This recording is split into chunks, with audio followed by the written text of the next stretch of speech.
Ayun, ito na yun. Nahuli yung isda dumating. Ngayon lang na-traffic eh. Na-traffic eh. Ito yung nahuli mo kahapon, kuya. Kanina lang. Kanina. Ito yun. Oo. Ayan oh, mga Johnny. Kahapon, meron sigurong 6 na kilo kahapon. Dami pala. Nahuli yung isda, hinahanap sa vlog eh. Nasaan daw yung isda? Sa ospital ka po. Yung isda natin na hinahanap eh. Sabi, isda nila ni Eman daw. Ba't wala? Maghapon ako nag-iisda kahapon. Ngayon, patunayan natin. Nandito talaga. Ayan, bagong huli. Nahuli lang dumating. Nahuli lang. Yung mga ka-journey, marami talagang isda yon. Kaya lang na, hindi naman na-vlog no, kahapon. Kaya nakatulog man ako. Sa ano kayo? Tapos nasa hospital pa kami. So at least marami daw talaga silang nakuha. Pati yung golden hito, meron daw silang nakuha. Kahapon. Yung time na yun, diba nag-ano sila, naghuli si Arman. Pinulito ni Arman, pinulutan nila kuya. Yung makalawa, nakahuli talaga, di ba? Oo, pero kahapon, mas marami kahapon. Di ba? Marami nga ka-journey. Pasensya naman kayo. Wawa man makuha sa camera. Kaya na-busy man ako. Pero meron talaga. Ngayon, nung kinuha nila yung lambat o yung tinatawag na panty, yung pinangharang sa mga yung... Nagawa ko nga lang yan. Ngayon, ito na yon. Madugo na. Yan, sariwang-sariwa yan, tilapia. Lalo na dito sa may amin dyan, dito sa may baba na to, kung meron lang tayo dyan, lambat, makakuha tayo dyan eh. Kaya alaman tayo lambat, paano ba diskarte dyan, masuhog pa man, yung suhog ba, suhog. Kailangan dyan, yung bokotot na malaki. Harangan mo lahat. Harangan, buo isang buo. Tapos mahaba siya. Mahaba. Kaya ang gagawa namin ng paraan yan dyan mga Juli. Pag di na ako busy, marami pa akong gagawin. Tayo ng bokotot na malaki. Yan ang gagawin namin dyan. Sigurado dyan, ang mga makuha namin dyan, hito, Iba na. Iba na yung isda Lahat ng makuha klase dyan. ng isda na madadaan dyan. Marami dyan mga ka-journey. Ngayon kasi, wala pa kaming ganun eh. Wala pa kaming... Kailangan pa ng lambat na bubuin. Maghanap pa kami paraan. Sana nga makabili tayo. Wala tayong tangke, dyan na lang tayo mag-order o dadalhin na lang? Ipa-deliver na lang. Dito na lang kay Pukyo. Meron niya talaga kila Pukyo, tangke? Meron. Kaya lang, parehas kaya yung tangking ganyan? Parehas din. Sige na lang, ganyan na lang. Huwag na tayong lumayo muna kasi mahirap. Chinelas si Pawpaw ya. Isang piraso na lang. Biyak na lang. Nagsabi siya, nasa ospital na.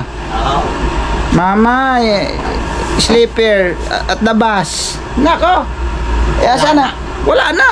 Saan pa napunta yung bus na yun? Yun, matagal na pa naman yun. Huli natin nga po yung bus. Bibigay pa natin siya. Ang sinakyan nga namin ngayon, yung sinakyan din namin kagabi. Sabi niya, ay hindi man kami yun ang yata, sinakyan nyo kay kanina umaga, kagabi kayo sumakay sa amin eh. Kaya merinda. Gate 1, gate 2. Thank you. Yan. Okay na rin siya. Ano to eh? Ano ba tawag ito ma? Turon. Ito naman Shanghai, galing ito naman Shanghai. Shanghai. Ito, Shanghai. Tumunya, mamaya niya. Yan, ganun din yan. Bigay mo na ito siya. Maghahalo yan. Pag ito. Shanghai. Yung natira yan kanina eh. Paano wag nang umulan mo? Kape muna tayo. So yung nakita nyo po yung aming dinaanan ngayon mga ka-journey. Sobrang napakahirap na dahil habang dinadaanan namin araw-araw, lalo naman palalim ng palalim ngayon yung kuan kasi nga ang lupa kasi dito ibang klase, malambot na klase siya. Yung anong tawag ng lupa dito kuya? Banlik? Ano ba yun? Oo. Yung bang malalambot na klase na Hindi siya parang hindi siya siksik. Hindi siya buhangin. Hindi siya buhangin. Kaya napakahirap dumaan pag ganyan katulad maulan. Pero naman pag tagtuyot naman, sobrang tigas naman niya. Hindi katulad doon sa amin sa probinsya nga maputik siya pero matigas na klase na pagkakalupa nga kahit daan-daanan mo siya ng nadaan-daanan lalo pat kung panay ang daan pag naulan siya tumitik matigas. Dito ibang klase pagka na lagi mo siyang nadadaanan parang ang bilis niyang lumalim. Ngayon ang problema namin ngayon dyan kung sana nga makahanap kami ng yung panambak man lang sana pansamantala kung saan kami makahanap ng panambak. Baka tatambakan talaga, hindi po pwedeng wala talaga eh. Gawaan ko ng paraan to mga ka-journey kahit mga isang elf. Pansamantala lang yung mga kung saang porsyon lang na may malalim. Ang Tapos pag bumaha, wala na rin yung bato mo. Hindi naman siguro pababaha to ngayon. Pang isang kuan lang, testing lang kung anong mangyayari. Magre-request tayo kay Kapitana. Mag-request tayo. Mga isang elf lang kamo. Panambak lang doon sa may porsyon na malalim. Kasi ang hirap mga ka-journey na araw-araw kami dumadaan na ganyan. Tapos, siyempre, pagdating ng oras na hindi na talaga siya madaanan, hindi na siya passable, di ibig sabihin, maglalakad na kami. Napakahirap po ang pamasahe dito sa labasan. Kung mamasahe kang punta kang bayan, ganyan, hirap. So, wala kaming ibang choice kundi hanap ng paraan kung may paraan. Pero kung wala naman talaga, wala na tayong magagawa riyan, at least. Kasi pag panambak naman dito, mahirap din hanapin eh. Mahirap din. Kung gusto ko naman doon sa hardware, medyo may kamahala naman yon. Kasi siyempre, graba yon, bibilhin mo talaga. Iba sana kung makakuha tayo dyan nanggagaling sa mga bahay na nagtitibag, yun maganda panambak sana. Ganito yon, iboto mo si Kuya Mando sa elections presidente ng Pilipinas. Magmimi na tayo. Magano ka na lang. Magmimi. Nangunga tayo sa bundok. Oo. Tayo Iboto mo po si Kuya Mando, marami talagang boboto kay Kuya Mando. Yan. So yun lang naman mga ka-journey yung update dyan sa aming daanan. No, normal naman kasi talaga dahil tag-ulan. At saka dinaanan kasi talaga siya ng baha. Kumbaga nandun lahat ng mga putik eh. Tita Butchik-chik. Pero di bale, di bale. Ma-solusyonan din natin yan. Sa ngayon, tsaga-tsaga lang muna mga ka-journey. Ang init. Sayo ba? Init. Okay. Sakit ng dibdib ko sa Yan po mga ka-journey, kape muna tayo. So yan po mga ka-journey, si Ate Mings ay napag-isipang magluto sa kahoy. Bakit? Anong meron? Wala kami tangke. Mga ka-journey, pumunta na ako dito sa may kapitbahay natin dyan sa unahan na yan. Kasi nagtitinda rin yan sila ng tangke. Problema, wala. Ngayon, kung tutusin po, pwede pa naman sana ngayon doon sa labasan. Kasi medyo maaga-aga pa. Pero di na tayo nakakasure kung bukas pa nga. Kasi alas 6 na po eh. Kasi ang alam ko sa mga ganyan, alas 5 sarado na yan sila. So ngayon, ang aming gagawin, dahil lulutuin nga namin yung tilapia, piprituhin namin yung tilapia ang binigay ni Kuya Mando, naisipan namin magkahoy. Ang problema naman ngayon, yung kahoy is puro basa. Talaga naman challenging talaga itong mga ka-journey. Eh, di ba? Ito na lang hita ko eh. Ano gawin? Tayo, mag-usap na tayo dito. Adubuhin. Yan, wala talagang magagamit na kahoy. So meron kaming doon, meron naman kaming diyan, yung electric tawag niyan, yung induction cooker. Yun na lang talaga muna siguro. Mahirap nga doon kasi wala kang kawaling matino. Didikit siya. Didikit. Sige, pagsikapan ko akong tatrabaho mamaya. Try ko lang. Hindi magiging masarap yung tilapia. Wala nga durug-durug. Wala talaga tayong magagawa nga eh. Kasi wala nga anong gagawin natin? Ano lulutuin natin ngayon? Yung hotdog. Pinarito. Kamagulo. Mga ka-journey, mababa na yung tubig. Diyan ka lang, Sandra, pasilip May ko mga lang. pako. Oo, nakita ko naman. Alam ko yan. Akong gumawa dyan eh. Ayan po mga ka-journey. Ang tubig ay mababa na masyado. Sobrang mababa na po yan. Pero malalim po yan. Malalim pa po yan mga ka-journey. Yan.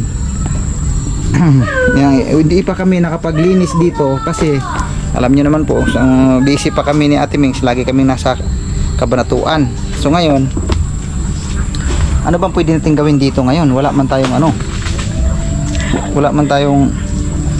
Wala tayong kahoy na tuyo, puro basa, no po mga ka-journey. So hindi ko alam kung saan kami ngayon saing. Sa kanin, pwede naman doon sa rice cooker. Pero yung ulam, wala talagang makuha ng kahoy. Paano itong mga butas na to? Ano yan? Daga yan. Diyan sila nagtatago. Kasi nga, di ba sabi mo nga, umaakyat sila dyan kasi nag-iipon ka kasi dyan ng mga yung kanton. Dapat yan, wala na yan. Kasi ginawa nilang bahayan dito. Yan dyan sila bumabahay. Yan Ngayon, ang gagawin natin dyan, takpan natin uli yan. Takpan natin yan ulit para hindi na nila uli. Tapos, ano bang gagawin natin? Paano ba? Hayaan mo lang yan siya kaya ito ma, tingnan mo nga ito ma, baka tuyo ito ma. Baka tuyo ito. Alam ko na ma, ang diskarte ma. Mag-ano na lang tayo ng kung makaluwag-luwag tayo ng pera itong sa susunod, mag extra tangke tayo para may pamalit. No? Pag bumili ka kasi yan, may laman na 2,000 na higit. Oh, okay lang. At least may extra tayo. Kumbaga may pamalit-palit bitaw. Kasi nga, hindi naman sa parang nag-ano tayo, kumbaga naging maluho, mga ka-journey. Ang problema kasi nga dito, yung aming daanan. Kung katulad nito, no? Buti sana kung ang panahon ay natimpo ba na maganda ang daanan. Ngayon sobrang hirap. Sobrang hirap talaga, mga ka-journey. Na nabubulahaw kami kanina, si Ate Ming nagtulak or sa kanya lahat ng putik. Yun ang naisipan ko, yun ang naging choice ko, may pamalit.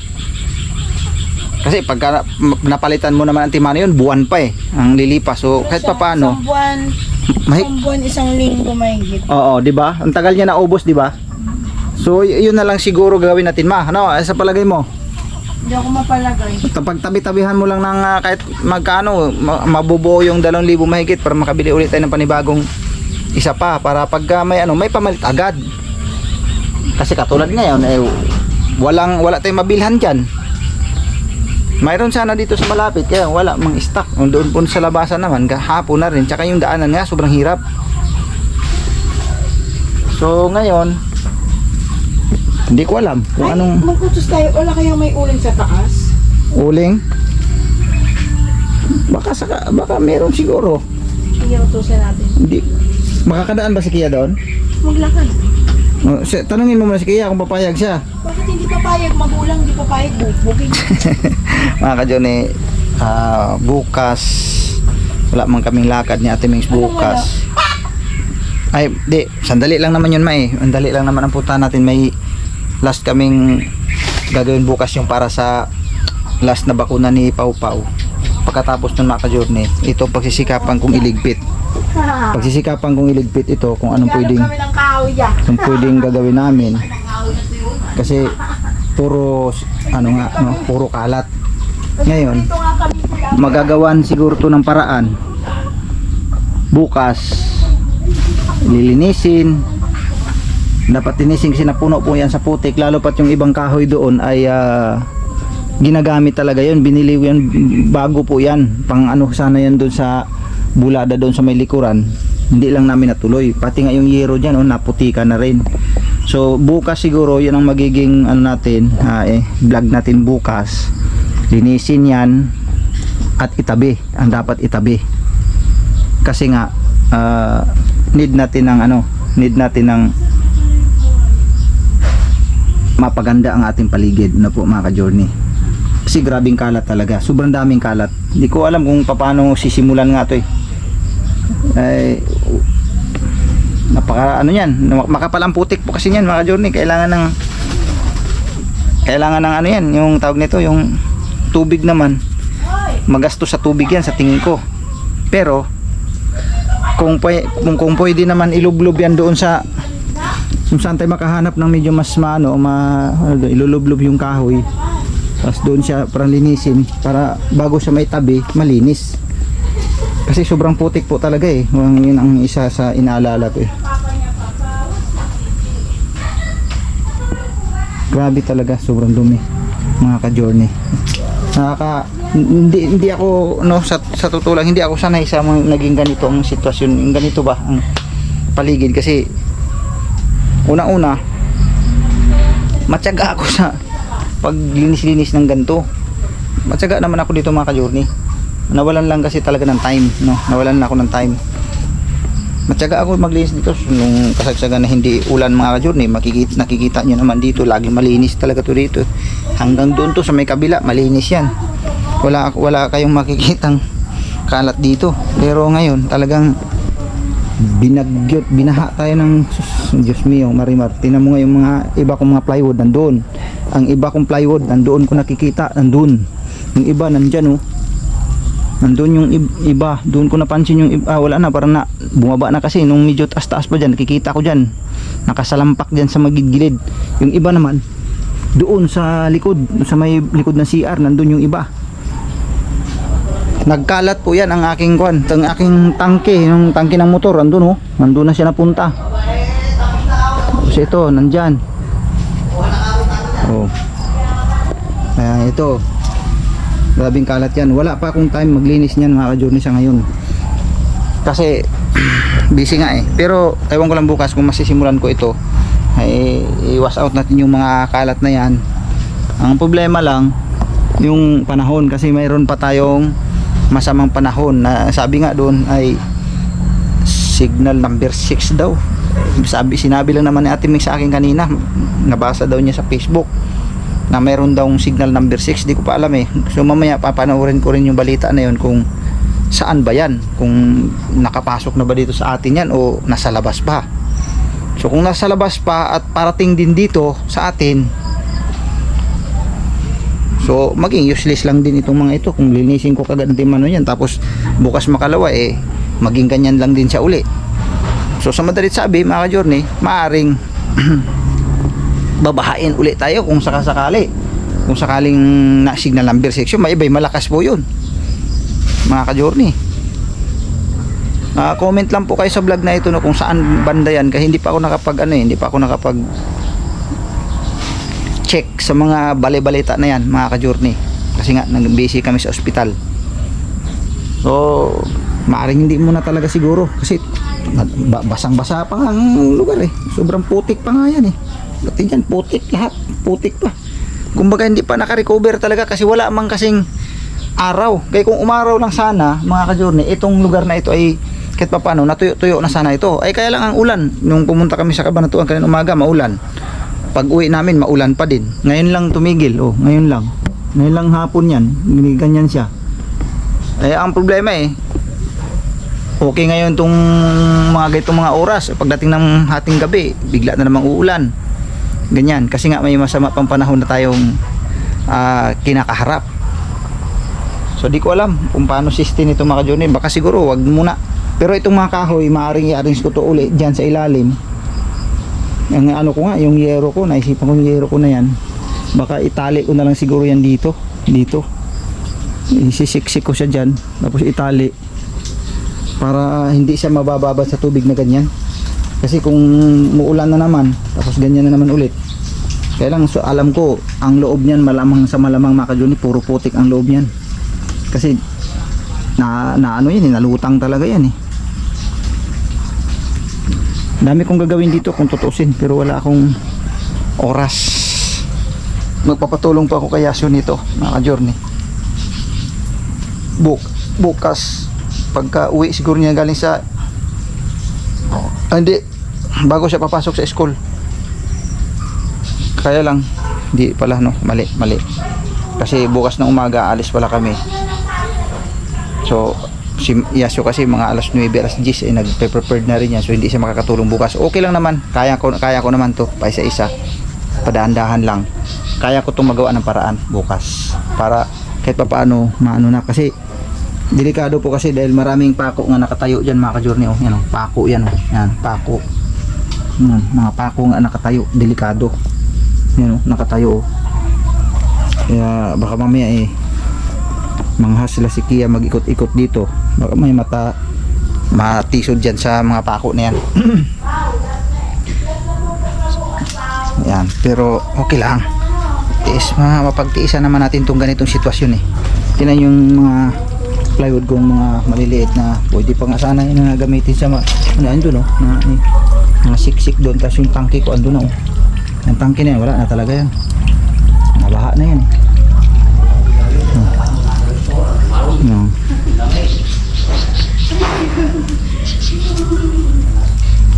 Dito sa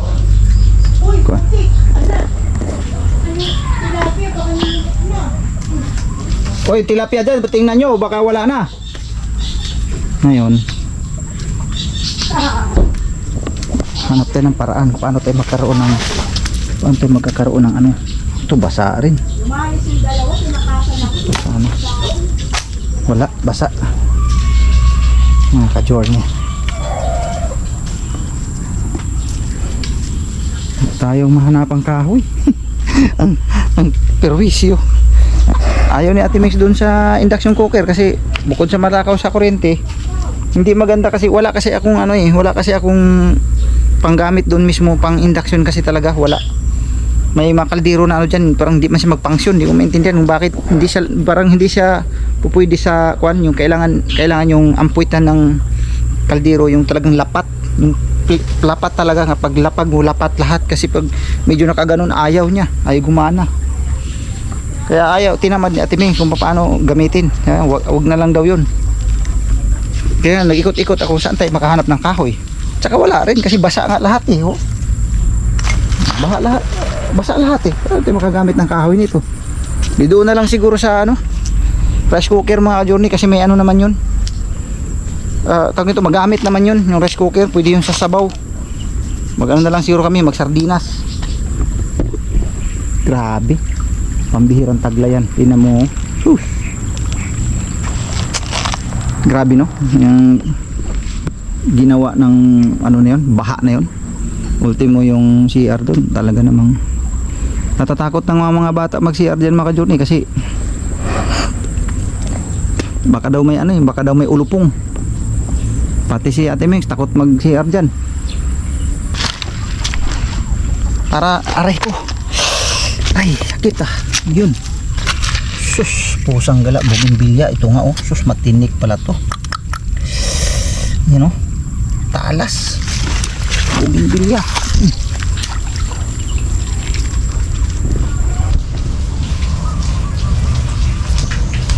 Ba't di ko makasaing nito? Prituhin nyo na lang dyan sa hindi na yan. Ako na lang bahala mag dyan. Tulungan ko na lang to si Ate May. Ay naku, wala na rin kasing ngayon.